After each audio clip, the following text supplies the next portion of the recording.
আমাদের প্রভু এক এক নবীর উম্মত, জীবন বিধান ঐশী বাণী কোরআন।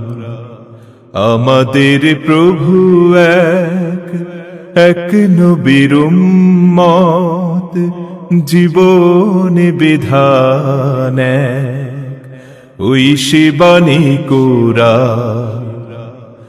তবে কেন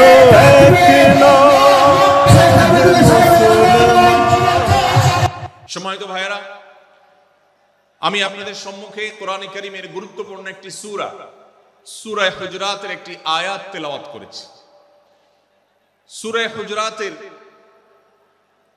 7টি বিশেষ সামারি আপনাদের সামনে আমি তুলে ধরতে চাই। এই সূরার বিশেষ তাৎপর্য, এই সূরার যে বিশেষ বার্তা, আজ বাংলাদেশের যে সমাজ বাস্তবতা রয়েছে, সেই সমাজ বাস্তবতায় সূরাতুল হুজুরাত প্রতিটি ঘরে ঘরে প্রত্যেক মুসলমানকে বারবার পাঠ করা, পুনর্পাঠ করা প্রয়োজন। আমার রব, আমার আল্লাহ যদি আমাকে শক্তি সামর্থ্য দিতেন, আমি আমার দেশের প্রত্যেক মুসলিম ভাইকে বোনকে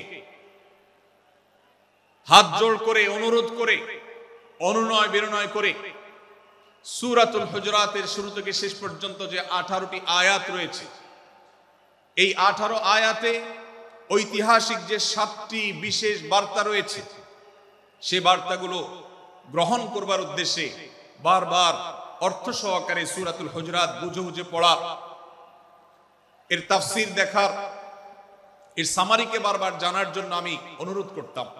আল্লাহ তাআলা আমাদের সবাইকে সূরাতুল হুজুরাত এর আলো দ্বারায় সবাইকে আলোকিত হওয়ার তৌফিক দান করুন। আমি যে সূরার সামারি আপনাদেরকে বলতে যাচ্ছি, যে সূরাকে সামনে রেখে আজকের এই ঐতিহাসিক মাহফিলে কোরআনে কারীমের দেওয়া 7টি বার্তা দিতে চাইছি, সেই সূরার নাম হলো সূরাতুল হুজুরাত। এই সূরা কোরআনে কারীমের 26তম পারায় অবস্থিত এবং এই সূরা কোরআনে কারীমের সূরার যে সিরিয়াল, সেই সূরার সিরিয়ালে 49তম সূরা। এই সূরার আয়াত সংখ্যা হলো 18। এই সূরার প্রথম থেকে পঞ্চম আয়াত পর্যন্ত, প্রথম এই 5টি আয়াতে আল্লাহ রাব্বুল আলামিন তার প্রিয় নবী মুহাম্মদ মুস্তাফা সাল্লাল্লাহু আলাইহি ওয়াসাল্লাম, সবাই দুরূদ পড়ি, সাল্লাল্লাহু আলাইহি ওয়াসাল্লাম, প্রিয় নবীজির নাম শুনলে দুরূদ পাঠ করতে হয়, তার জন্য দোয়া করতে হয়।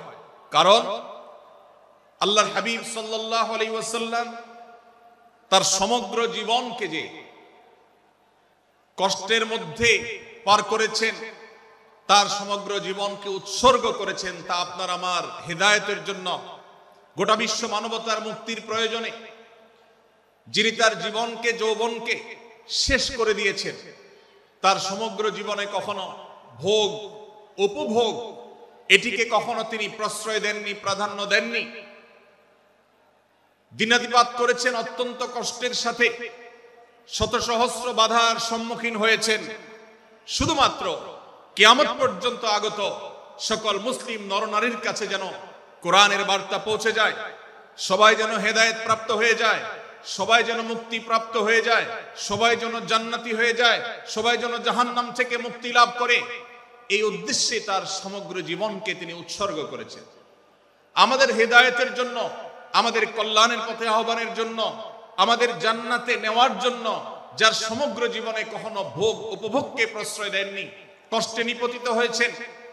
তিনি চাইলে মক্কার রাজত্ব করতে পারতেন, তিনি চাইলে মক্কার সবচেয়ে ভোগী মানুষ হতে পারতেন, কিন্তু সেটা না করে তিনি যে ত্যাগের দৃষ্টান্ত স্থাপন করেছেন, প্রিয় নবী মুহাম্মদ সাল্লাল্লাহু আলাইহি সাল্লামের সেই অবদানের স্বীকৃতি স্বরূপ আমরা তার নাম যখনই শুনবো সাল্লাল্লাহু আলাইহি সাল্লাম বলে তার প্রতি আল্লাহর রহমত যেন, অনুগ্রহ যেন নাজিল হয়, সেজন্য দোয়া করব।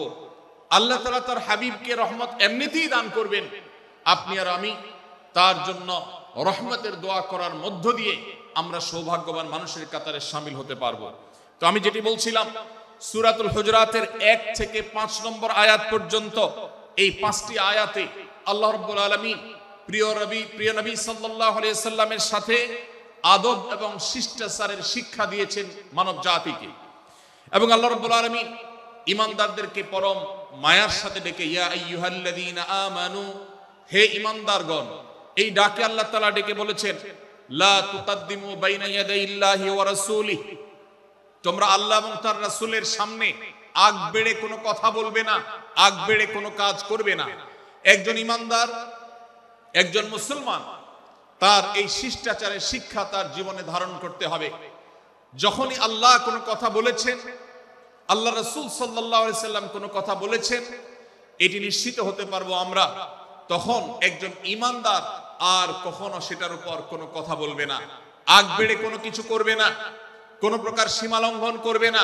ক্বাল আল্লাহ ক্বাল রাসূল, আল্লাহ বলেছেন, আল্লাহ রাসূল বলেছেন, এটি শোনার পর সে তার আপদ মস্তককে সারেন্ডার করবে, সে নিজেকে আত্মসমর্পণ করবে। এরপর তার কোনো যুক্তিকে, কোনো বুদ্ধিকে, তার কোনো মতামতকে সে সেখানে আর দাঁড় করাবার চেষ্টা করবে না।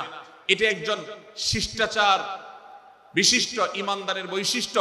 কোরআন এই শিক্ষা আমাদেরকে দিয়েছে। ভাইরা আমার, এই শিক্ষাকে ধারণ করে আমরা যারা মুসলমান দাবি করছি, আমাদের সম্মানীয় যারা আছেন, আল্লাহকে যেরকম আমরা সম্মান করি, আল্লাহ রাসূলকে যেরকম সম্মান করি, ঠিক একইভাবে আমাদেরকে যে সমস্ত মানুষগুলোকে সম্মান করার নির্দেশ করা হয়েছে, ওলামা একরাম রয়েছেন, আমাদের বাবা মা, বয়সে বড়, শিক্ষিত, এবং যারা আমাদের শিক্ষক বৃন্দ আছেন, এভাবে যারা আমাদের সম্মানের পাত্র আছেন, সে মানুষগুলোর সামনে আগ বেড়ে যেন কোনো কিছু না করি। সে আগ বাড়াটা কথার ক্ষেত্রে হতে পারে, চলার ক্ষেত্রে হতে পারে, আচরণের ক্ষেত্রে হতে পারে।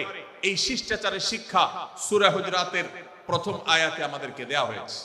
প্রিয় ভাইরা আমার, আমাদের সমাজে আজ যে সমস্ত ভালো গুণের দুর্ভিক্ষ চলছে, ক্রাইসিস চলছে, অভাব চলছে, এর মধ্যে অন্যতম হলো আজ শিষ্টাচারের অভাব। আমাদের সমাজের চতুর্দিকে আপনি দেখতে পাবেন পরিলক্ষিত হচ্ছে। আমাদের শিশু থেকে নিয়ে কিশোর, যুবক থেকে নিয়ে মধ্যবয়স্ক সকল শ্রেণী মানুষের মধ্যে আজ আদব এবং শিষ্টাচারের ভয়াবহ অভাব আমরা দেখতে পাচ্ছি।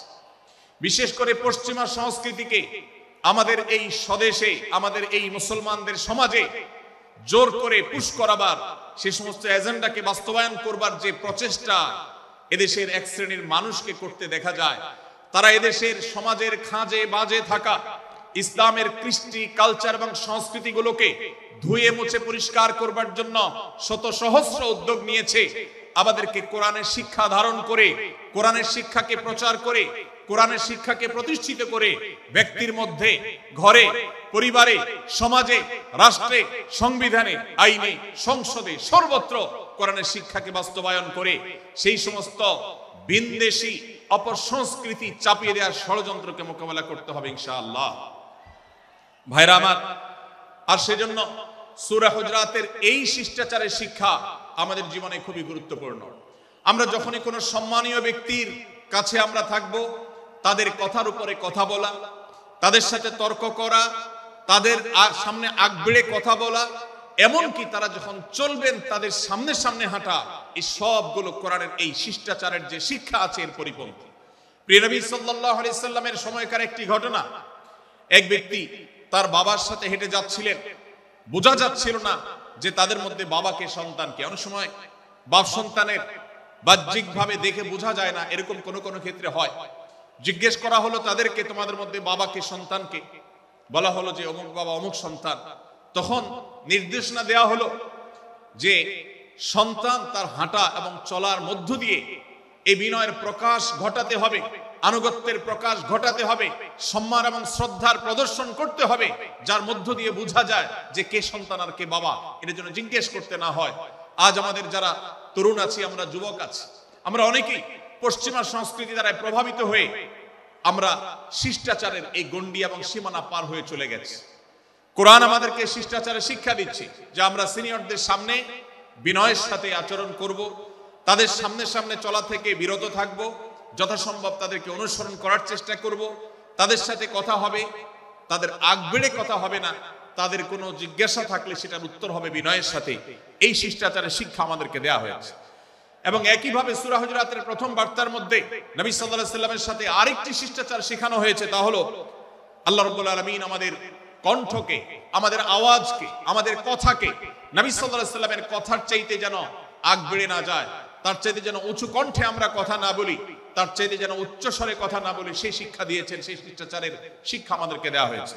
ভাইরা আমার, প্রিয় নবী সাল্লাল্লাহু আলাইহি সাল্লামের সাহাবীরা নবী সাল্লাল্লাহু আলাইহি সাল্লামের প্রতি আদব এবং শিষ্টাচার এত বেশি প্রদর্শন করতেন যে নবী করিম সাল্লাল্লাহু আলাইহি সাল্লামের প্রতি এই শিষ্টাচারের কথা যখন বলা হয়, সাহাবীরা অনেকে নবী করিম সাল্লাল্লাহু আলাইহি সাল্লামের সাথে কথা বলতে রীতিমতো ইতস্তত বোধ করছিলেন যে কিভাবে কথা বলবো, না জানে জোরে হয়ে যায় এবং তাতে না জানে আমি বেয়াদবের কাতারে শামিল হয়ে যাই, শিষ্টাচার বহির্ভূত কাজ করে ফেলি।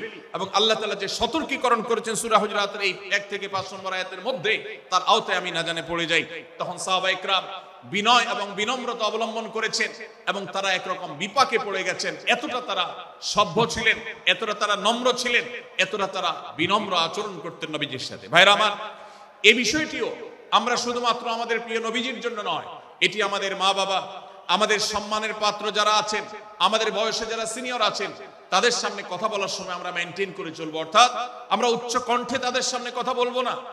এই মাহফিলে এখনো শত শত হাজারো মানুষ হয়তো এমন আছেন যারা মায়ের সামনে, বাবার সামনে, বড় ভাইয়ের সামনে, শিক্ষকের সামনে, সিনিয়রদের সামনে, মুরব্বীদের সামনে, ওলামাদের সামনে উচ্চ কণ্ঠে কথা বলেন।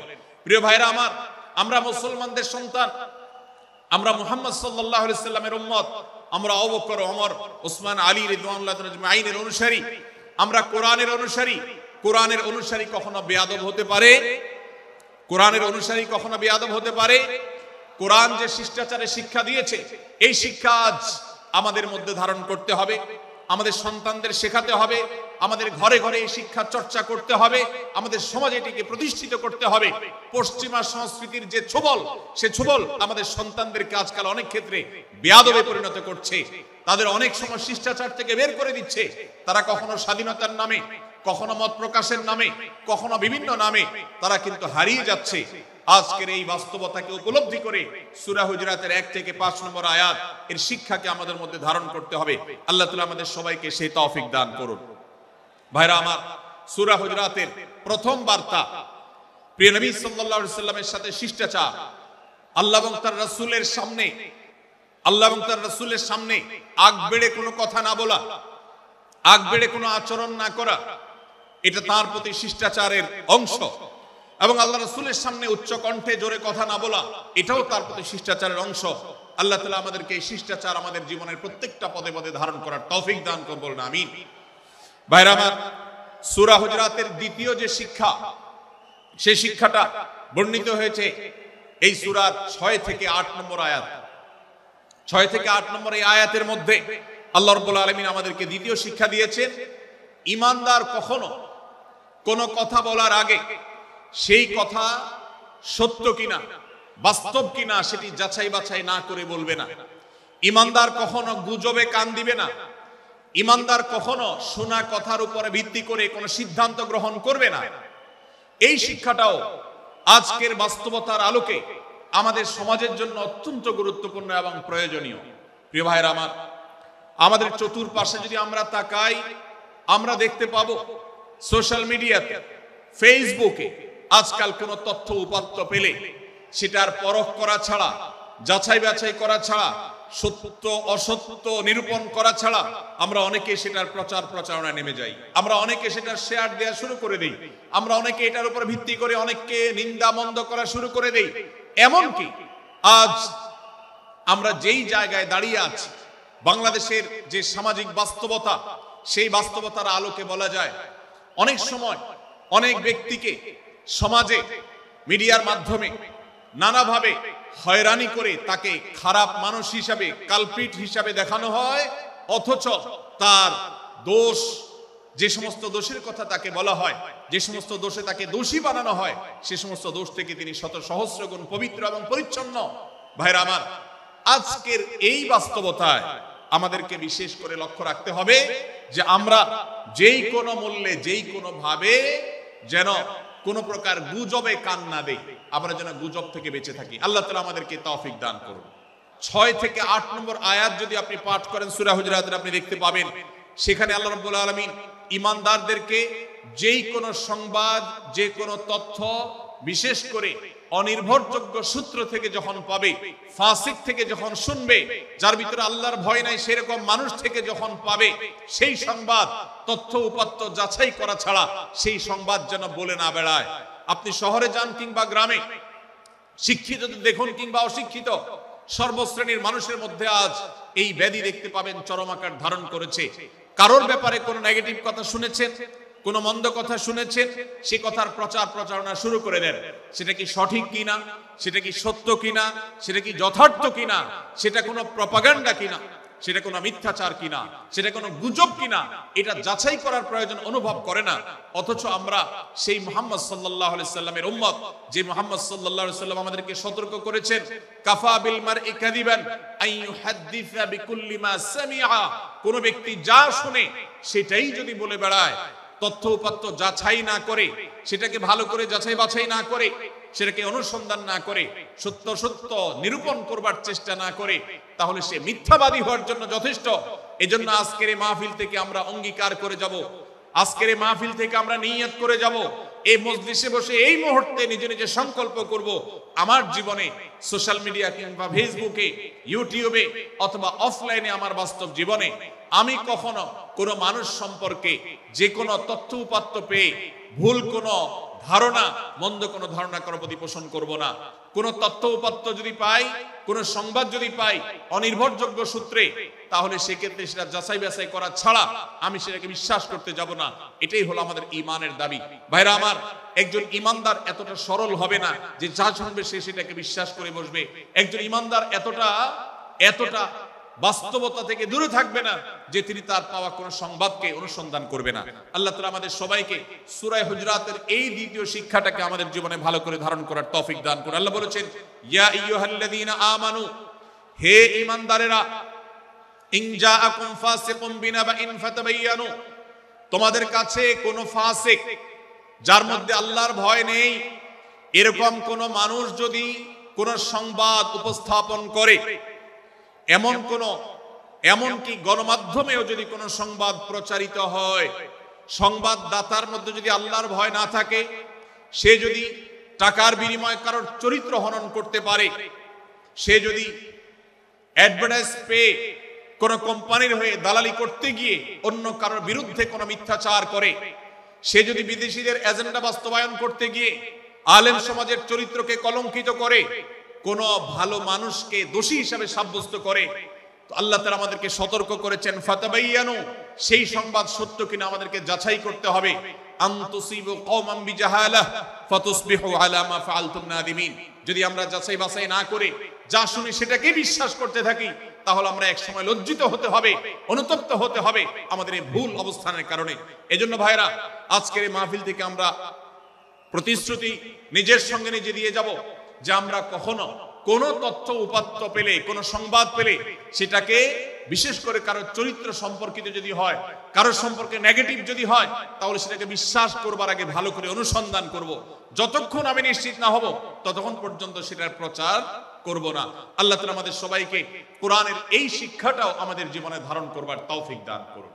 ভাইরা আমার, তৃতীয় যে শিক্ষা সূরা হুজুরাতের, সেটি হলো আল্লাহ রাব্বুল আলামিন সূরা হুজুরাতের 9 এবং 10 নম্বর আয়াতে ঈমানদারদের মধ্যে যদি কখনো মতভিন্নতা, মতপার্থক্য, যে এটা যদি মারামারিতে পরিণত হয়, ঈমানদারদের মধ্যে যদি কখনো দুই পক্ষ গন্ডগোল এবং ফাসাদের মধ্যে লিপ্ত হয়ে যাওয়ার মতো দৃশ্যের অবতারণা হয়, তাহলে আমরা যেন আমাদের মুসলমান ভাইদের ঘর পোড়ার মধ্যে আলু পোড়া দিতে না যাই। আমরা যেন আমাদের মুসলমান ভাইদের মধ্যকার বিভেদকে আরো বৃদ্ধি করতে সহায়তা না করি। আমরা যেন মীমাংসার পথ অবলম্বন করি। আমরা যেন তাদের মধ্যকার সম্পর্কের যে অবনতি হয়েছে সেটাকে দূর করবার চেষ্টা করি। আল্লাহ রাব্বুল আলামিন এই নির্দেশ দিতে গিয়ে বলেছেন, ওয়া ইন তাইফাতান মিনাল মুমিনিনা ইকতাতালু, যদি ইমানদারদের দুটি দল, দুটি গ্রুপ নিজেদের মধ্যে মারামারিতে লিপ্ত হয়ে যায়, ফাসলিহু বাইনাহুমা, তাহলে তোমরা সেই বিবাদমান দুটি দলকে মীমাংসা করবার চেষ্টা করবে। আজ আমাদের মধ্যে এরকম বহু বিষয়কে কেন্দ্র করে মুসলমানদের মধ্যে অনেক সময় মুখোমুখি অবস্থান আমরা দেখতে পাই, যা দুর্ভাগ্যজনক, যা হওয়ার কথা ছিল না। এমনকি জাগতিক বিষয়ে যেমন হয়, ধর্মের নামে, ইসলামের নামে আজ আমরা হাজার হাজার টুকরা হয়েছে। আজ গোটা বিশ্বে আমাদের মুসলমানদের যে অবস্থান দুর্বল হয়েছে, এর অন্যতম প্রধান কারণ হলো আমাদের অনৈক্য। আমরা যদি আজ আহলে কিবলা, আহলে সুন্নাহ ওয়াল জামাআতের অনুসারীরা নানান মত এবং পথের অনুসারী হওয়া সত্ত্বেও, নানান থট এবং পন্থার অনুসারী হওয়া সত্ত্বেও, আমরা যদি মৌলিক বিষয়গুলোর উপর সবাই ঐক্যবদ্ধ থাকতাম, আমরা যদি আল্লাহ তাআলার দেওয়া ইত্তিহাদ মাল ইখতিলাফ, বৈচিত্র্যময় ঐক্য, বিভিন্ন বিষয়ে মতভিন্ন থাকা সত্ত্বেও মৌলিক বিষয়ে ঐক্যমতে আমরা যদি থাকতে পারতাম, আমাদের মধ্যে যদি মুসলিম ভ্রাতৃত্ববোধ থাকতো, আমাদের মধ্যে যদি বলয় ভিত্তিক যে দেয়াল আর প্রাচীরগুলো আছে সেগুলো যদি না থাকতো, তাহলে আজ বাংলাদেশের বাস্তবতা হলো, বাংলাদেশে আল্লাহর কোরআন, আল্লাহ রাসূল সাল্লাল্লাহু আলাইহি ওয়াসাল্লামের হাদিসের আলোকে বাংলাদেশ আজ অটোমেটিক পরিচালিত হতো, ঠিক কিনা বলেন? আমরা যদি আজ ঐক্যবদ্ধ থাকতাম, তাহলে এদেশের হাতে গোনা যাবে এরকম স্বল্প সংখ্যক নাস্তিকেরা, ইসলাম এবং মুসলমানদের শত্রুরা, তারা আমাদেরকে নিয়ে তারা আজ যে খেলা খেলছে, আমাদেরকে যে তারা শাসন করছে, আমাদেরকে যে তারা তাদের অধীনস্থ করে রাখছে, আমাদের উপরে যে আজ ভিনদেশী কালচার চাপিয়ে দিচ্ছে, আমাদের উপরে তারা যে আজ কর্তৃত্ব করছে, আমাদেরকে আজ টুকরা টুকরা করছে, এই দুঃসাহস তারা কোনোদিন দেখাতে পারতো না যদি আমরা ঐক্যবদ্ধ থাকতাম। ভাইরা আমার, এই জন্য আমরা সব বিষয়ে সবাই একমত হব না। আজকের এই মাহফিলে যত মানুষ এসেছেন সবাই সব বিষয়ে একমত নন। এমনকি আজকের এই মাহফিল কর্তৃপক্ষ যে আয়োজন করছেন 3 দিন ব্যাপী, এই মাহফিলে আপনারা দেখেছেন এখানে কওমি এবং আলিয়া উভয় জায়গা থেকে বক্তা নির্বাচন করা হয়েছে, অসাধারণ সমন্বয় করা হয়েছে। এটি একটি ঐক্যের বার্তা। আমরা আশা করব মাঠ পর্যায়ে আমরা যারা কাজ করব, আমরা প্রত্যেকে আমাদের অন্য মতের, ভিন্ন মতের যে সমস্ত মুসলমান ভাইরা আছেন, তার সাথে আপনার কোনো থটগত মত পার্থক্য থাকতে পারে, চিন্তাগত কোনো ভিন্ন মত থাকতে পারে, কিন্তু দিন শেষে তিনি আপনার মুসলমান ভাই। তার আল্লাহ আর আপনার আল্লাহ এক, তার রাসূল এবং আপনার রাসূল এক, তার কিবলা এবং আপনার কিবলা এক, তার কোরআন আর আপনার কোরআন এক, তার নামাজ আর আপনার নামাজ এক, তার রোজা আর আপনার রোজা এক, তার যাকাত এবং আপনার যাকাত এক, তার সাথে আপনার মোটা এবং মৌলিক বিষয়ে কোনো মত পার্থক্য নাই। অতএব ছোটখাটো বিষয়কে কেন্দ্র করে আপনি যদি তাকে আপনার প্রতিপক্ষ মনে করেন, আপনি যদি তাকে আপনার শত্রু মনে করেন, এটা হবে আপনার ইসলামের জন্য, আপনার জন্য, এদেশের মুসলমানদের জন্য সবচেয়ে বড় ভুল। ভাইরা আমার, হারদুই হযরত আশরাফ আলী থানভী রহমাতুল্লাহ আলাইহির সর্বশেষ খলিফা আবরুল হক সাহেব রহমাতুল্লাহ আলাইহি বলতেন, दीन के हर काम करने वालों को रफीक समझो, फरीक ना समझो। যারাই আল্লাহর দ্বীনকে বুলন্দ করবার জন্য, যারাই আল্লাহর দ্বীনকে সেবা দেওয়ার জন্য, খেদমত করার জন্য কাজ করছে, তার পদ্ধতি তোমার থেকে ভিন্নতর হতে পারে, তাকে তুমি তোমার বন্ধু মনে করো, সহযাত্রী মনে করো, পথযাত্রী মনে করো, সহযোদ্ধা মনে করো, তোমার প্রতিপক্ষ মনে করবে না।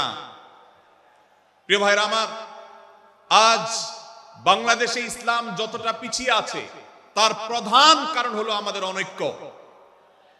আজ আমরা যদি আমাদের মধ্যকার যে সমস্ত দেয়াল এবং প্রাচীরগুলো, অদৃশ্য প্রাচীরগুলো উঠে আছে, যেগুলো আমাদের মুসলিম ভ্রাতৃত্বকে ভেঙে খান খান করে দিয়েছে, টুকরো টুকরো করে দিয়েছে, যদি আজ আমরা সে সমস্ত অদৃশ্য প্রাচীরগুলো দূরে সরাতে পারতাম, আমার ভিন্ন মতের ভাইকে যদি আমার ভাই মনে করতে পারতাম, তার যদি আমি কল্যাণকামী হতে পারতাম, আল্লাহর কোরআনের ঘোষণা অনুযায়ী এই মুসলমানদের ঐক্যবদ্ধ শক্তিকে দমাবার শক্তি পৃথিবীর কারোর নাই, কারোর নাই, কারোর নাই।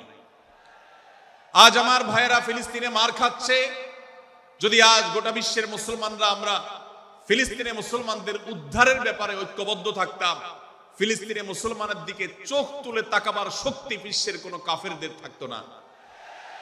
আজ যদি আমরা আমাদের মুসলমান নির্যাতিত ভাইদের ব্যাপারে সারা বিশ্বের মুসলমানরা ঐক্যবদ্ধ অবস্থান গ্রহণ করতে পারতাম, মুসলমানের দিকে চোখ তুলে তাকাবার শক্তি বিশ্বের কোনো কারোর থাকতো না। ভাইরা আমার, গোটা বিশ্বে ঐক্য প্রতিষ্ঠা করা আপনার আমার মতো সাধারণ মানুষের দ্বারা হয়তো সম্ভবপর হবে না, কিন্তু আমরা যারা মাঠ পর্যায়ে কাজ করছি, আমি আপনাদেরকে করজোড় করে অনুরোধ করতে চাই। আমি জানি আপনার এলাকাতে, আপনার মহল্লাতে আপনার সাথে অন্য মুসলমান ভাইদের অনেক ক্ষেত্রে মতভিন্নতা আছে। সেটা রাজনৈতিক দৃষ্টিভঙ্গির ক্ষেত্রে হতে পারে, সেটা ধর্মীয় থট এবং মানহাজ মাযহাব মাসলাকগতভাবে হতে পারে, সেটা অন্য কোনো ইস্যু ভিত্তিক মত পার্থক্য হতে পারে। আল্লাহর জন্য, আল্লাহর ওয়াস্তে, আল্লাহর ওই আয়াতকে মেনে আমল করার চেষ্টা করি আমরা। আল্লাহ বলেছেন, ওয়া'তাসিমু বিহাবলিল্লাহি জামিআন ওয়া লা তাফাররাকু, তোমরা আল্লাহর রশিকে সবাই ঐক্যবদ্ধভাবে আঁকড়ে করে ধরো, ঐক্যবদ্ধভাবে আল্লাহর রশিকে আঁকড়ে ধরো, তোমরা পরস্পর বিচ্ছিন্ন হয়ে যেও না। আমরা অনেক ফরজের কথা শুনেছি, নামাজ রোজা ফরজ আমরা জানি, বাবা মার প্রতি সদ্ব্যবহার করার ফরজের কথা আমরা জানি, আত্মীয়তার সাথে সুসম্পর্ক, আত্মীয়তার বন্ধন রক্ষার কথা আমরা জানি, ফরজ হওয়ার কথা জানি, কিন্তু মুসলমানদের ঐক্যবদ্ধ থাকতে হবে এই ফরজের কথা আমরা অনেকেই জানি না। ভাইরা আমার, মুসলমানদেরকে আল্লাহ রাব্বুল আলামিন ঐক্যবদ্ধ থাকার নির্দেশ দিয়েছেন। এই ঐক্যটা এর মানে এই নয় যে সবাই এক মতের হয়ে যাবে সব বিষয়ে। বিভিন্ন বিষয়ে আমাদের মধ্যে মত পার্থক্য থাকবে, তারপরে আমরা একে অন্যের সহযোদ্ধা হব, সহযাত্রী হব, আমরা একে অন্যের কল্যাণকামী হব, একে অন্যের ভালো চাইবো। আমার ভিন্ন মতের মুসলমানের কোনো ক্ষতিতে আমি খুশি হব না, তার ক্ষতিতে আমি কষ্ট পাবো, তার সাফল্যকে আমি এনজয় করব, আনন্দিত হব। এটা যদি করতে না পারি তো আমি কখনো খালেস এবং সাচ্চা মুসলমান হতে পারলাম না। আল্লাহ তাআলা আমাদের অন্তরগুলোকে উদার করে দিন, ব্রড করে দিন, প্রশস্ত করে দিন, বড় করে দিন, উম্মার ঐক্যের প্রয়াসী হওয়ার তৌফিক দান করুন বলুন আমিন। ভাইরা আমার, আমরা মহল্লায় মহল্লায়, এলাকায় এলাকায়, মসজিদে মসজিদে, আমাদের নিজস্ব বলয়ে, নিজস্ব অঙ্গনে আমরা চেষ্টা করব ভিন্ন ভিন্ন মতের মুসলিম ভাইকেও আমার ভাই হিসাবে আঁকড়ে ধরার, আপন করার। ডক্টর খন্দকার আব্দুল্লাহ জাহাঙ্গীর রাহিমাহুল্লাহ এই অঞ্চলের সন্তান।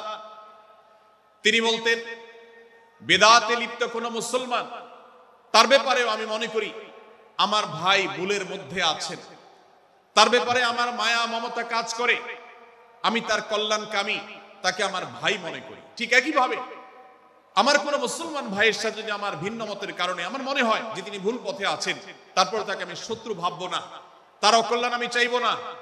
আজ বাংলাদেশের বাস্তবতায় যদি আমরা তাকাই, দেখতে পারবো ইসলাম এবং মুসলমানদের যত শত্রু আছে, আমরা দেখেছি গত কয়েক যুগ ধরে তাদের নিজেদের মধ্যে হাজারো বিভক্তি, হাজারো মত পার্থক্য থাকা সত্ত্বেও মুসলমানদের শত্রুতা করার ব্যাপারে তারা সবাই ঐক্যবদ্ধ। অথচ আমরা মুসলমানরা আমাদের আল্লাহ, আমাদের রাসূল, আমাদের কোরআন, আমাদের কিবলা, আমাদের সবকিছু এক হওয়া সত্ত্বেও ছোটখাটো বিষয়কে নিয়ে আমরা আমাদের মধ্যকার বিভেদের প্রাচীরগুলোকে দাঁড় করিয়ে রেখেছি, যার কারণে আমরা গোটা বিশ্বে যেমন মার খাচ্ছি, আমাদের এই প্রিয় মাতৃভূমিতেও আমরা সংখ্যায় সবচেয়ে বেশি হয়েও আমরা কালচারালি মাইনরিটি হয়ে আছি, সংস্কৃতিতে আমরা সংখ্যালঘু হয়ে আছি। সব ক্ষেত্রে আমাদেরকে ইগনোর করা হয়। 4 লক্ষ মসজিদের এদেশে 4 লক্ষ ইমাম আছেন, 4 লক্ষ মুয়াজ্জিন আছেন। এই মসজিদগুলো এদেশে, এর নেটওয়ার্ক যতটা শক্তিশালী, এদেশের সকল রাজনৈতিক দলগুলোর নেটওয়ার্ককে যদি একত্র করা হয়, মসজিদগুলোর মতো এতটা শক্তিশালী নেটওয়ার্ক এদেশের সমাজে নাই। কিন্তু উলামা ইকরামকে ইগনোর করা হয়, মুসলমানদের ইগনোর করা হয়। এদেশের আইনে কোরআন এবং সুন্নাহ এদেশের মুসলমানদের ধ্যান ধারণাকে কখনো বিবেচনায় আনা হয় না। এই যে মুসলমানদের আজ দুরবস্থা, এর অন্যতম প্রধান কারণ হলো আমাদের হাজার হাজার ভাগে বিভক্তি। এই বিভক্তির দেয়ালগুলোকে তুলতে হবে কি হবে না? যদি হয় তাহলে আপনি নিজে থেকে শুরু করে দিন। আপনি যেই মতে লালন করেন না কেন, আপনার ভিন্ন মতের মুসলমানকে আপনি ভাই মনে করবেন, তার সাথে বুক মিলাতে আপনার কষ্ট হবে না, তার সাথে বসতে আপনার অসুবিধা হবে না। ভিন্ন মতের আলেম, এক মতের আলেম আরেক মতের আলেমের সাথে বসতে অসুবিধা হবে না। এক মতের অনুসারী আরেক মতের অনুসারীকে ভাই বলতে অসুবিধা হবে না। আমরা সোশ্যাল মিডিয়াতে নিজেদের মধ্যে কামড়াকামড়ি করব না, নিজেদের মধ্যে আমরা ঝগড়া বিবাদ করব না। এবং যদি কেউ বিবাদে লিপ্ত হয়, সূরা হুজরাতের 9 এবং 10 নম্বর আয়াতের শিক্ষা বলছে মুসলমানদের মধ্যে দুটি দল যদি মারামারিতে লিপ্ত হয়, তুমি সেখানে গিয়ে খোঁচাখুচি করে মারামারি বানানোর তো প্রশ্নই ওঠে না, বরং আল্লাহ বলছেন যে ফাসলিহু বাইনাহুমা, তাদের উভয়ের মধ্যে মীমাংসা করবার জন্য তুমি উদ্যোক্তা হও, তুমি উদ্যোগী হও। ভাইরা আমার, আমরা অনেকেই হয়তো জেনে থাকবো মিথ্যা এটা আল্লাহর জমিনের সবচেয়ে বড় জঘন্য অপরাধগুলোর মধ্যে থেকে একটি। একজন মুসলমান কোন অবস্থাতে মিথ্যা বলতে পারে না, কিন্তু কোন মুসলমান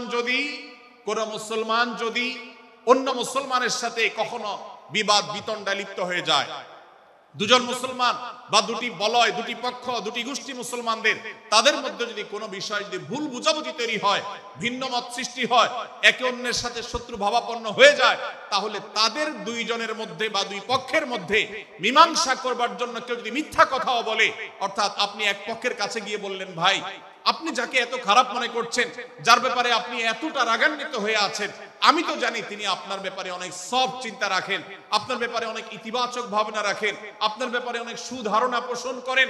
আপনি যদি একজন মুসলমানের কাছে গিয়ে, এক পক্ষের কাছে গিয়ে যদি এই কথাটা বলেন, বাস্তবে তিনি যদি এটা নাও বলেন, তারপরেও আপনি যদি এই মিথ্যা কথা বলেন, এই মিথ্যা এটা শুধু জায়েজ নয়, বরং এই মিথ্যাটা এর মাধ্যমে আপনি যে তাদের পরস্পরের সম্পর্ককে ভালো করার চেষ্টা করেছেন, এর মাধ্যমে আপনি আল্লাহর কাছে নেকি এবং সওয়াব পাবেন ইনশাআল্লাহ। ভাইরা আমার, তাহলে দুজন মুসলমান, দুটি পক্ষ, দুটি দল, দুটি বলয়, দুটি গোষ্ঠী যদি কখনো ভিন্ন মত তাদের মধ্যে তৈরি হয়, সেটা যদি মারামারিতে গিয়ে পৌঁছায়, সেটা যদি বিবাদ বিতণ্ডা পর্যন্ত গিয়ে পৌঁছায়, আমাদের কাজ হবে মধ্যে থেকে সেটাকে মীমাংসার মাধ্যমে দূরত্বকে কমানো। আমরা কখনো দূরত্ব বাড়াবো না, পারলে দূরত্ব কমাবো।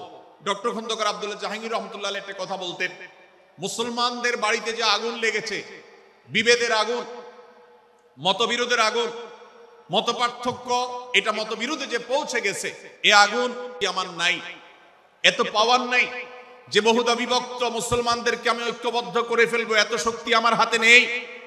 কিন্তু একটা শক্তি আমার কাছে আছে ভাই, সেটা হলো যে বিবাদমান মুসলমানদের মধ্যে বিবাদ যেন আর না বাড়ে, বিবাদের যে আগুন লেগেছে সে আগুনে যেন আর ঘি ঢালা না হয়, কেরোসিন ঢালা না হয়, সেজন্য আমি ভূমিকা রাখতে পারি।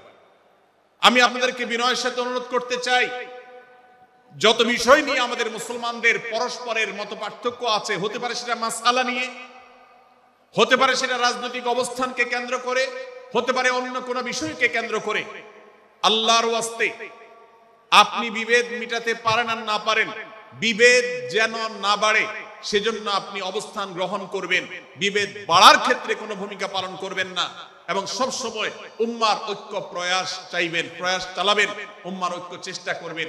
আল্লাহর কাছে আপনি যে দোয়াগুলো করেন, এর মধ্যে একটা দোয়া যেন এটাও থাকে, হে আল্লাহ, আমরা বহুদা বিভক্ত হয়ে গেছি, আমরা টুকরা টুকরা হয়ে গেছি, যার কারণে তোমার ভাষ্য অনুযায়ী ফাতাফশালু ওয়া তাযহাবা রিহুকুম, আজ আমাদের শক্তি শেষ হয়ে গেছে, আমরা দুর্বল হয়ে গেছি।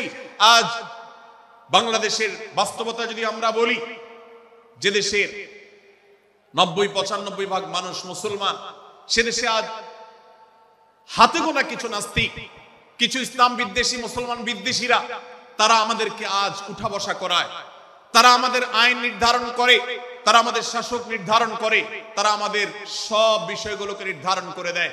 আমাদের সন্তানরা পাঠ্যপুস্তকে কি পড়বে সেটাও ইসলাম বিদ্বেষীরাই ঠিক করে দেয়। ভাইরা আমার, এই অবস্থার যদি পরিবর্তন চাই, তাহলে আমাদের মধ্যকার দূরত্বগুলো কমাতে হবে। এজন্য আপনার দোয়ার মধ্যে আল্লাহর কাছে নিবেদন করুন, আল্লাহ আপনি আমাদের মধ্যকার বিভেদগুলো কমিয়ে দিন, আল্লাহ আমাদের ওলামাদেরকে ঐক্যবদ্ধ করে দিন, আল্লাহ আমাদেরকে ইত্তেহাদ মাল ইখতিলাফ, বৈচিত্র্যময় ঐক্য, মতভিন্ন থাকা সত্ত্বেও মৌলিক বিষয় ঐক্যবদ্ধ হওয়ার তৌফিক দান করুন। সীসাঢালা প্রাচীরের মতো আমাদেরকে কাঁধে কাঁধ মিলিয়ে আল্লাহ এবং তার রাসূল সাল্লাল্লাহু আলাইহি সাল্লামের আদেশ নিষেধকে ব্যক্তি, সমাজ, পরিবার, রাষ্ট্রে সর্বত্র বাস্তবায়নের জন্য কাজ করার তৌফিক দান করুন। আমরা আমাদের দোয়ার মধ্যে মুসলমানদের ঐক্যের জন্য দোয়া করব তো ইনশাআল্লাহ। আল্লাহ তাআলা আমাদেরকে সেই তৌফিক দান করুন। ভাইরা আমার, তাহলে সূরা হুজুরাতের তৃতীয় শিক্ষা বলছিলাম, 9 থেকে 10 নম্বর আয়াতে আল্লাহ রাব্বুল আলামিন মুসলমানদের মধ্যে যদি কখনো বিবাদ বিতণ্ডা মারামারি হানাহানি সৃষ্টি হয় তাহলে সেটিকে মীমাংসা করবার কথা বলেছেন। অতএব যদি কোনো স্বামী স্ত্রীর মধ্যেও কখনো মনোমালিন্য তৈরি হয়, আপনার যদি সেখানে ভূমিকা রাখবার সুযোগ থাকে, আপনি চেষ্টা করবেন উভয়ের মধ্যে দূরত্বটা কমাবার জন্য। আমরা অনেকে আজকাল নামাজ কালাম পড়ি, রোজা রাখি, দাড়ি রাখি, অনেক ভালো ভালো কথা বলি, অথচ দুজনের মধ্যে গন্ডগোল লাগলে আমরা সেখানে এক পক্ষ হয়ে আরেক পক্ষকে আমরা খেপিয়ে তুলি। পারলে অনেকে চগলখড়ি করেন, প্রত্যেক পক্ষের কাছে গিয়ে অপর পক্ষের ব্যাপারে মিথ্যা কথা বলে তাদের মধ্যে ভেজাল কারো বাড়িয়ে দেন। এই জন্য নবী সাল্লাল্লাহু আলাইহি ওয়াসাল্লামের ঐতিহাসিক হাদিস রয়েছে, লা ইয়াদখুলুল জান্নাতা নাম্মাম, যে ব্যক্তি চগলখড়ি করে, দুজনের মধ্যকার গন্ডগোল ফাসাদ বৃদ্ধিতে যে ব্যক্তি ভূমিকা রাখে, ভেজাল লাগায়, এই চগলখোর কখনো জান্নাতে যাবে না। আমাদের অনেকেরই এই দুঃস্বভাব আছে, এই খারাপ চরিত্র আছে। সূরা হুজুরাত এই যেন আমাদের আজকের যে সমাজ বাস্তবতা আছে, আমাদের যে ব্যাধি আছে ব্যক্তিগত পর্যায়ে, আমাদের পরিবারের সমাজের সর্বত্র যে ব্যাধিগুলো ছেয়ে গেছে, সূরা হুজুরাতের প্রতিটি আয়াত যেন সেই ব্যাধির সবচেয়ে বড় মহৌষধ, সেজন্য সবচেয়ে বড় প্রতিষেধক, সেজন্য সবচেয়ে বড় সমাধান। এই জন্য আমি বলেছি শুরুতে, আমার যদি আল্লাহ শক্তি সামর্থ্য দিতেন, প্রত্যেক মুসলমানের হাতে পায়ে ধরে সূরা হুজুরাতের 18টি আয়াত, প্রত্যেকটি আয়াত আমি আমার মুসলমান ভাইদেরকে বলতাম, বারবার পড়ুন, বারবার পাঠ করুন, বোঝার চেষ্টা করুন, জীবনকে পরিবর্তন করুন। এদেশে নামাজি মুসলমান আপনি কম বেশি পাবেন, এদেশে রোজাদার মুসলমান কম বেশি পাবেন, এদেশে হজ আদায়কারী মুসলমান কম বেশি পাবেন, এদেশে তাসবিহরত মুসলমান কম বেশি পাবেন, কিন্তু এদেশে আচার আচরণ, কাজ কারবার, আখলাক এবং বান্দার হক এবং অধিকার, অন্যের অধিকার সংশ্লিষ্ট বিষয়ে সচেতন মুসলমান আপনি খুব বেশি পাবেন না। আর এই জন্যই আমাদের জান্নাতের পথে অনেক বড় অন্তরায় হয়ে আছে। আজ আমাদের চরিত্রগুলো নষ্ট হয়ে গেছে। আমরা নামে মুসলমান, আমরা চগলখড়ি করি, আমরা নামে মুসলমান, দুজনের মধ্যে গন্ডগোল সৃষ্টি করে দেই। গন্ডগোল আগে থেকে সৃষ্টি থাকলে সেটাকে বাড়াবার চেষ্টা করি। আমরা নামে মুসলমান, আমাদের শিষ্টাচার নাই, আদব নাই, লেহাজ নাই। এই জন্য সূরা হুজুরাতের প্রতিটি আয়াত আমাদেরকে শিক্ষা দেয়। আল্লাহ তাআলা আমাদের সকলকে এই শিক্ষাগুলো আজকের এই মাহফিল থেকে আমাদের বুকের ভেতরে পরম যত্ন সহকারে নিয়ে যাওয়ার এবং আমাদের জীবনকে পরিবর্তন করার তৌফিক দান করুন।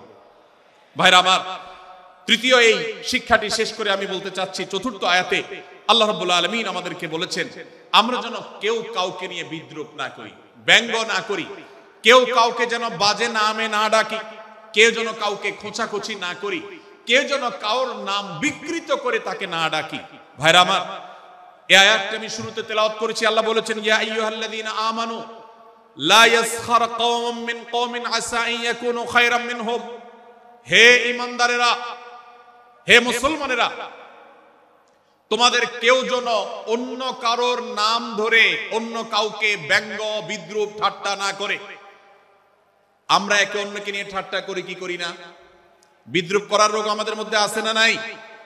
ভাইরা আমার, জাগতিক বিষয় তো আছেই, এমনকি দুর্ভাগ্যজনক বাস্তবতা হলো ধর্মের নামে, ইসলামের নামে একদল মুসলমান অপর দল মুসলমানকে নিয়ে হাসি, ব্যঙ্গ, বিদ্রূপ, রাশাহাসি এবং নাম বিকৃত করা এবং খোঁচাখুচি করা, এই কাজগুলো আমাদের মধ্যে আছে না নাই?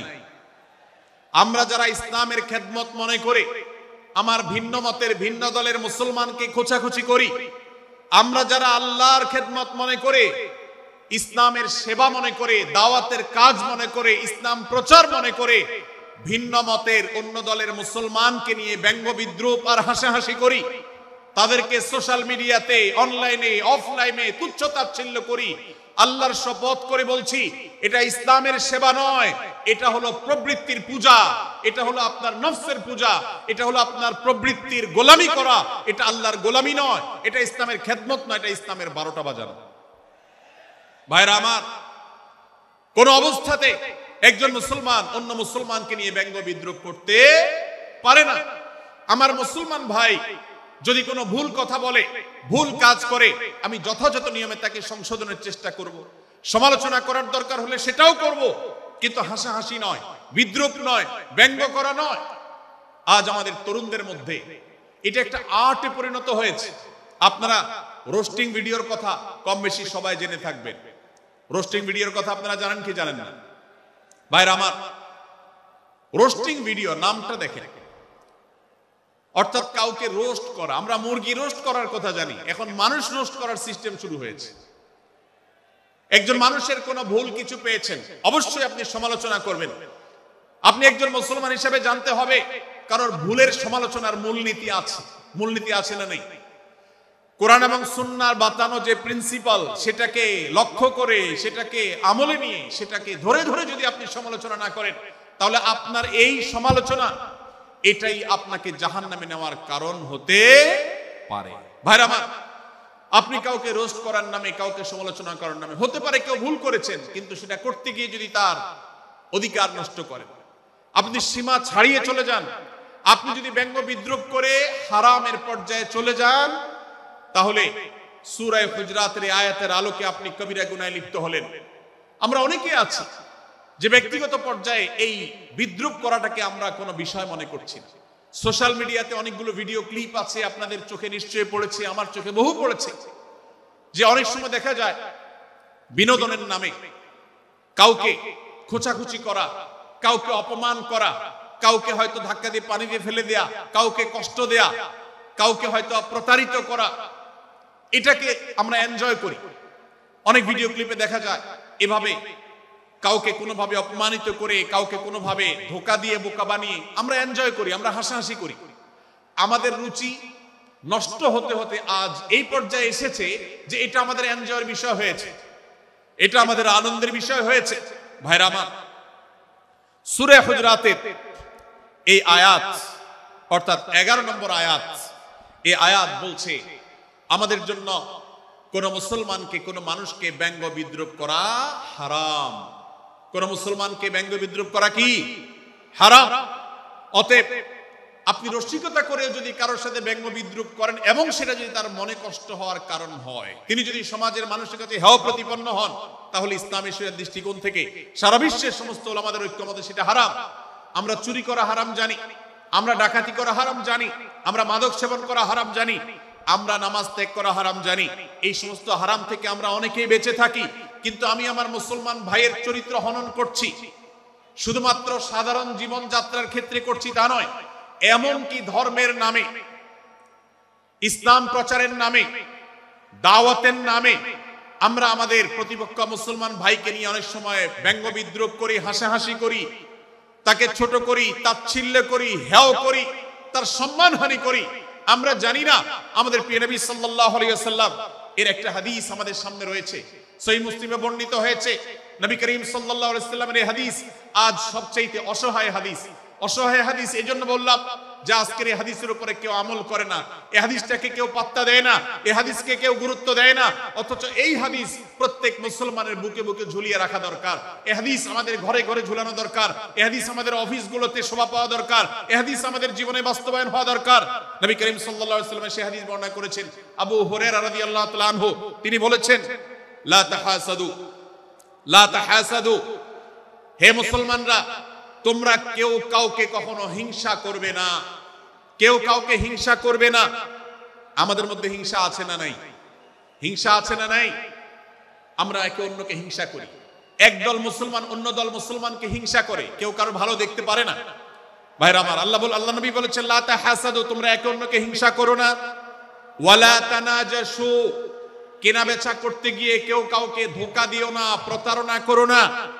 ওয়ালা তাবাগাদু, তোমরা একে অন্যের সাথে শত্রুতা বিদ্বেষ পোষণ করবে না।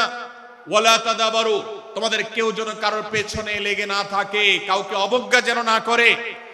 ওয়ালা ইয়াবি আহাদুকুম আলা বাই'i আখিহি, এবং তোমাদের কেউ যেন আরেকজনের কেনাবেচার উপরে সেখানে ইন্টারফেয়ার করে সে যেন সেখানে কোন প্রকার ক্ষতিগ্রস্ত কাউকে না করে। ওয়াকুনু ইবাদাল্লাহি ইখওয়ানা, হে মুসলমানরা, তোমরা আল্লাহর বান্দা, ভাই ভাই হয়ে থাকো। তোমাদের মধ্যে মতপার্থক্য থাকুক, দলগত মতপার্থক্য, অবস্থানগত মতপার্থক্য, থটগত মতপার্থক্য, মাযহাব মাসলাকগত মতপার্থক্য থাকুক, কিন্তু তোমরা আল্লাহর বান্দা, ভাই ভাই হয়ে থাকো।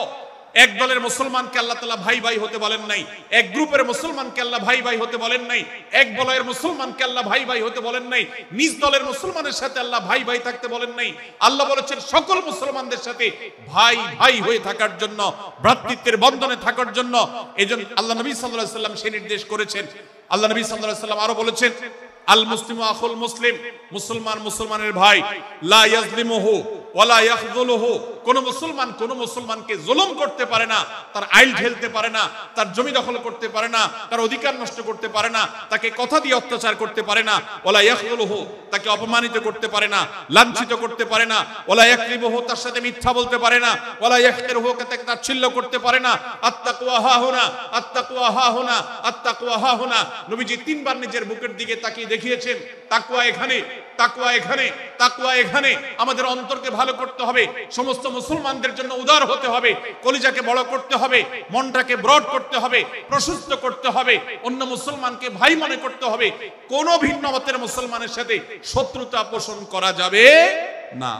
ভাইরা আমার, অতএব এই হাদিসকে সামনে রেখে এই হাদিসের শেষ অংশে নবী সাল্লাল্লাহু আলাইহি ওয়াসাল্লাম বলেছেন, আল মুসলিমু কুল্লুল মুসলিমি আলাল মুসলিমি হারামুন দমুহু ওয়া মালুহু ওয়া ইরদুহু। এক মুসলমানের জন্য অন্য মুসলমানের তিনটি জিনিসকে আল্লাহ তাআলা হারাম করে দিয়েছেন। কোন মুসলমানের রক্ত এটা প্রবাহিত করা, কাউকে হত্যা করা যেরকম হারাম, কোন মুসলমানের সম্পদ অন্যায়ভাবে আপনি ভোগ করবেন, দখল করবেন, মেরে দিবেন, এটা হারাম। ঠিক একইভাবে কোন মুসলমানের সম্মান নষ্ট করবেন, ইজ্জত নষ্ট করবেন, সম্ভ্রম নষ্ট করবেন, অপমান করবেন, এটাকে আল্লাহ তাআলা হারাম করেছেন। আল্লাহ তাআলা আমাদের সবাইকে অন্য মুসলমানদের ব্যাপারে এরকম দায়িত্বশীল ভূমিকা রাখার তৌফিক দান করুন, বলুন আমিন। ভাইরা আমার, সূরা হুজুরাতের 4 নম্বর আয়াতের শিক্ষাকে ধারণ করে আমরা কারোর প্রতি ব্যঙ্গাত্মক আচরণ করব না। অনেক মুসলমান আছেন অন্য মুসলমানদের নাম ধরে ধরে বিদ্রুপ ব্যঙ্গ করেন, নাম বিকৃত করেন। অনেক সময় আমরা রসিকতা করেও আমাদের অনেকের নাম বিকৃত করি। আল্লাহ সুবহানাহু ওয়া তাআলা এটাকে হারাম করেছেন। এমনকি নবী সাল্লাল্লাহু আলাইহি ওয়াসাল্লাম বলেছেন, লা তাকুল লিকাসিরিন ইয়া কাসিরু, কোন খাটো বা বেটে মানুষকে হে বেটে, হে খাটো এরকম বলে ডেকো না। নবী সাল্লাল্লাহু আলাইহি ওয়াসাল্লাম বলেছেন, এভাবে ডাকলে তিনি অপমানিত হন। আল্লাহ তাকে এভাবে সৃষ্টি করেছেন। আমরা অনেক সময় দেখা যায় একে অন্যকে খোঁচা মারতে গিয়ে তার গায়ের রং কালো হলে, তিনি দেখতে আকারে ছোট হলে তাকে আমরা ব্যঙ্গ করি, বিদ্রুপ করি, তাকে আমরা তাচ্ছিল্য করি, তাকে আমরা অপমান করি, তাকে আমরা অপদস্থ করি। ভাইরা আমার, এটা আমাদের জন্য হারাম। আমি আবারও বলছি, চুরি হারাম আমরা জানি, ডাকাতি হারাম আমরা জানি, আমরা অন্যান্য হারামের কথা জানি, কিন্তু এই যে এক মুসলমান অন্য মুসলমানের অধিকার নষ্ট করা হারাম, এটা আমরা জানি না। এক মুসলমান অন্য মুসলমানের নাম বিকৃত করা হারাম, এটা আমরা জানি না। এই ব্যাপারেও আমরা দেখেছি যে আমরা যারা ইসলামের দাওয়াতের কথা বলি, কোরআন হাদিসের কথা বলি, তারাও দেখা যায় সোশ্যাল মিডিয়াতে, ফেসবুকে একদল মুসলমান অন্য দলের মুসলমানদেরকে নানা বাজে উক্তি দিয়ে ডাকাডাকি করে, বিকৃত নামে ডাকে, বিকৃত উপাধি দেয়, খারাপ কথা বলে, অমুকের দালাল তমুকের দালাল ইত্যাদি ধারণা করে কথা বলে। এই কাজগুলো হারাম, এগুলো আমরা কখনো করব না। 5 নম্বর যে শিক্ষা আছে সূরা হুজুরাতে, সেটা হলো 12 নম্বর আয়াতে আল্লাহ রাব্বুল আলামিন এখানে কুধারণা করাকে হারাম করেছেন, মন্দ ধারণা করতে আল্লাহ তাআলা নিষেধ করেছেন, এবং গীবত করতে, পেছনে লাগতে নিষেধ করেছেন। ভাইরা আমার, এই একটি আয়াত অর্থাৎ সূরা হুজুরাতের 12 নম্বর আয়াত, এই আয়াতটি শিক্ষা ধারণ করে যদি আমরা আমাদেরকে শুধরাতে পারি, সংশোধন করতে পারি, তাহলে ইসলামের মেইন যে কাজগুলো আছে, ঈমানকে বিশুদ্ধ করা এবং শিরক মুক্ত ঈমান আনা, 5 ওয়াক্ত নামাজ পড়ার পর, বান্দার হক আদায়ের পর, এই আয়াতটির পর আমল করলে আপনার জান্নাতে যাওয়ার সবচেয়ে বড় বাধা দূর হয়ে যাবে ইনশাআল্লাহ। ভাইরা আমার, যে আয়াতে আল্লাহ তাআলা আমাদেরকে কারো প্রতি মন্দ ধারণা করতে নিষেধ করেছেন, গীবত করতে নিষেধ করেছেন, কারো পেছনে লাগালাই করতে নিষেধ করেছেন, সেই আয়াতে আল্লাহ রাব্বুল আলামিন বলেছেন, ইয়া আইয়ুহাল্লাযীনা আমানু ইজতানিবু কাসীরাম মিনায-যন্ন, হে ঈমানদারেরা, হে মুসলমানরা, তোমরা কারোর প্রতি ধারণা, মন্দ ধারণা তোমরা করো না, এটা থেকে বিরত থাকো। অনেক ধারণা অর্থাৎ মন্দ ধারণা, এটা গুনাহ, এটা থেকে বিরত থাকো।